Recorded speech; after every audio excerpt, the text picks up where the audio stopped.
We are not going to disclose even where we are broadcasting from and the name or identity of the man we are going to be speaking with. I'm standing outside of the building. You see me standing behind the wall. The man I'm going to be speaking with is on the other side of the wall. And one of the protocols by the UN is that you keep a distance of at least a yard. So the social distance, protocol is being applied here to the latter. He is behind the wall, and even from where I'm standing to the wall is already, respecting the UN or World Health Organization protocol, pardon me. And so we are going to go straight to him. He returned from the US on Monday. We want to find out from you, I will not ask of your name, how easy was it for you to get on board the flights from U.S.A. to the Kotoka International Airport? How easy was it? It wasn't easy one bit. I was due back today, the 17th, after going for a short business trip. And I was on a BA flight, 0068, from the States to London, Heathrow, then to Ghana. Then the American government issued the directive to ban all flights from the UK. So we just got notification that my flight had been cancelled.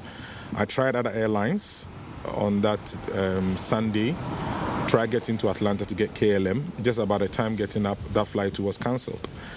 And then we tried getting to New York to see if we can get Virgin Atlantic to get to London and connect. That one too was cancelled. So it was a very tough one. Then eventually, whilst I was working it up there, my agents too were working it down here. So they got me a Delta flight on that fateful Monday, which was coming direct and was 11:30.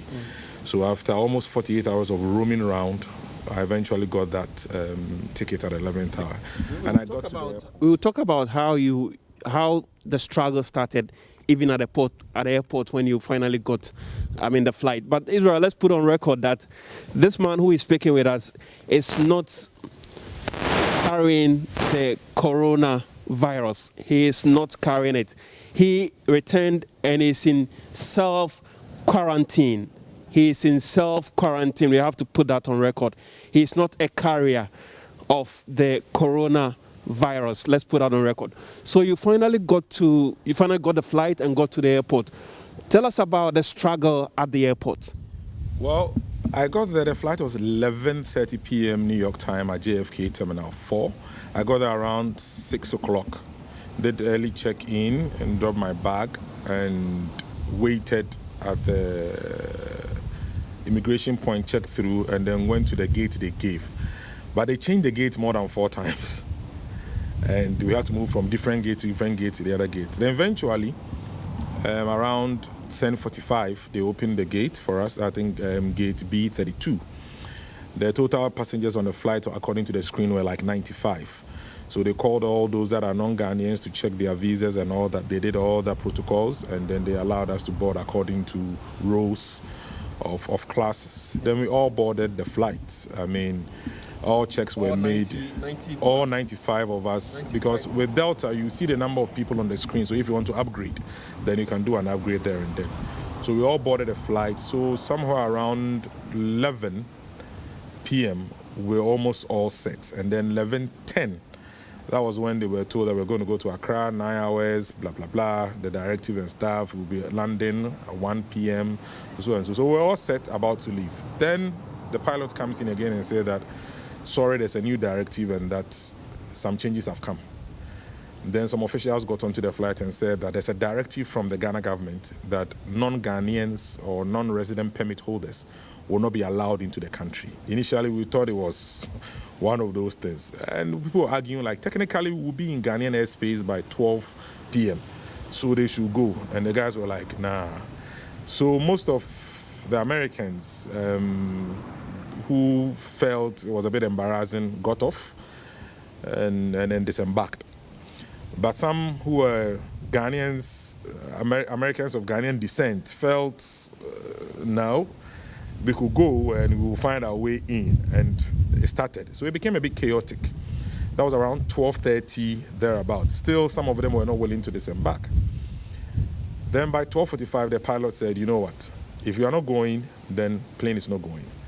Then shut the plane down. Everybody was disembarked. Our luggage, everything pulled down. And we came back to the boarding gate. Wow. Now, the new instruction was, if you have a Ghanaian passport or a Ghanaian resident permit holder, you are the only people to be allowed to board. And you know, some of our Ghanaians that are naturalized Americans, as of that time, the American passport didn't have any value. So and the Ghanaian passport was weighing. Yeah, at that point, you know, some of them have dual citizenship. Some of them had American passport and Ghanaian passport. They had to ditch the American passport and push the Ghanaian passport up. And they had a point too, because they had gone through immigration, checked in, and it's like 2 a.m.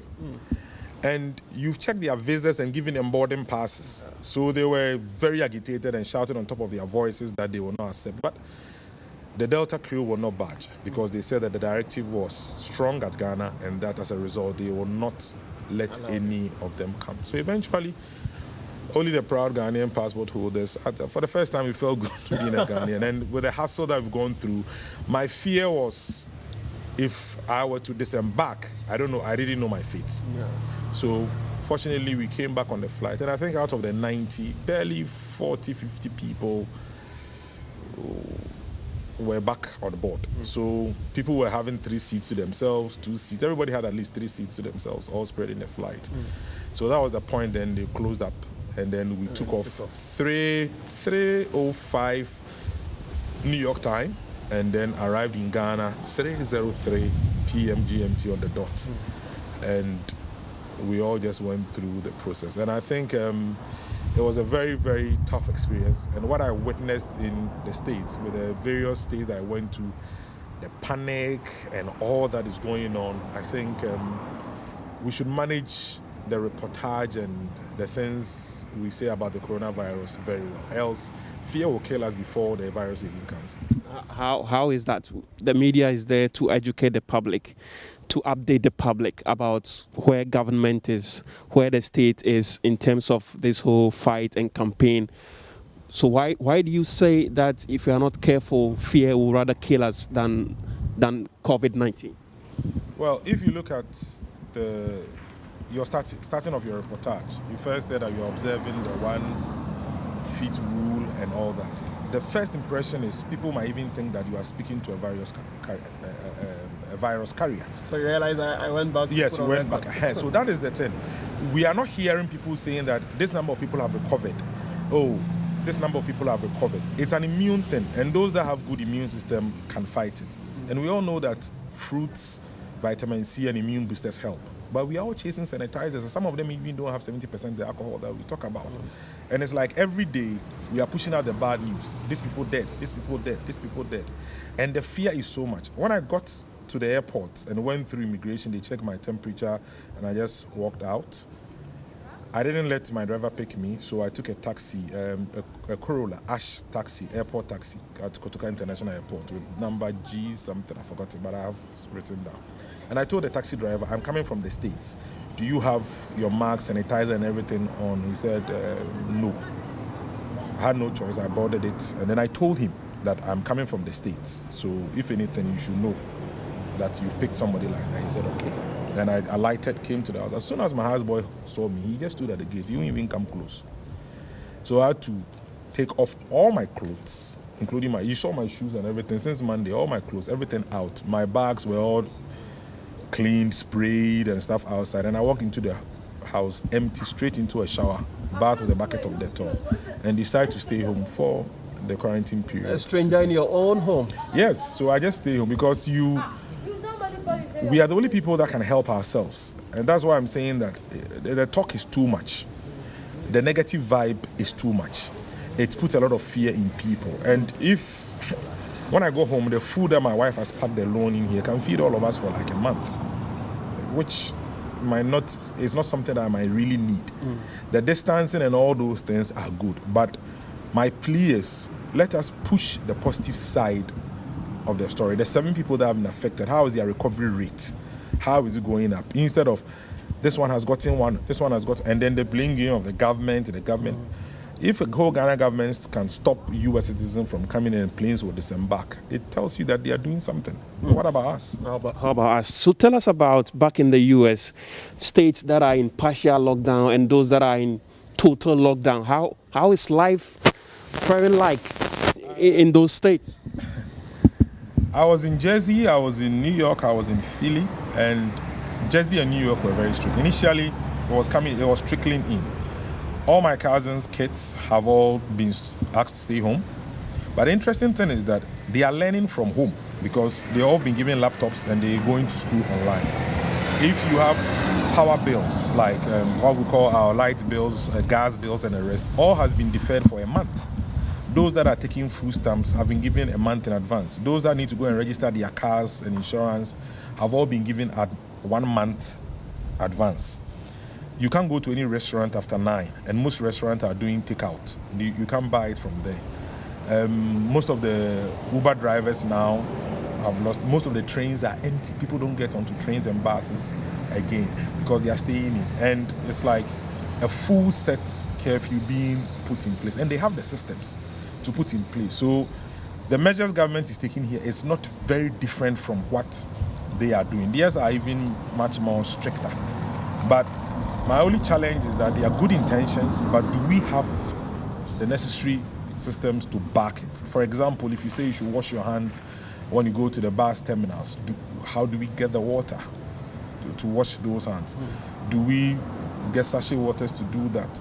And somebody will tell you, I heard on news that a station somewhere in one of those places saying that, well, they have not told us to put buckets and stuff there for us to use. You see, it's not a government that has to do that. We would have to do that. So the directives are okay, but all that we are doing is, you read social media is attack, condemn, and then the fear. I'm not reading so much of positive things. No. People also, for example, this vitamin C thing, immune boosters, I don't know anybody talking about it. We are rather talking about sanitizers and other stuff. How do you feel right now? Well, I feel traumatized. I feel when I got in, the first thing my houseboy did made me realize that there's something amiss. And the fact that when those 7 people that were infected, they couldn't mention their names readily, they couldn't put them out there. I also felt that there will be this stigma. Should I even come out and say, oh, I've been on the flight? How many people was on that flight? Over 50 people. For the past week, how many people have been on flight and come in? How many of them have shown that they are back and they are on self-quarantine? You have been courageous enough to speak with us. We thank you very much for your time. And you got 3 days into your quarantine? Yeah, I'm a third day. Third day into your quarantine in Israel. So this is a man who returned from the United States on Monday. He's been gracious enough to speak with us, comparing life here, how we are handling the whole COVID-19 situation here in Ghana, and how the government of the United States is handling it. 2 different countries with 2 different ways of handling the pandemic, which has killed thousands across the globe and continue to wreak havoc in its trail.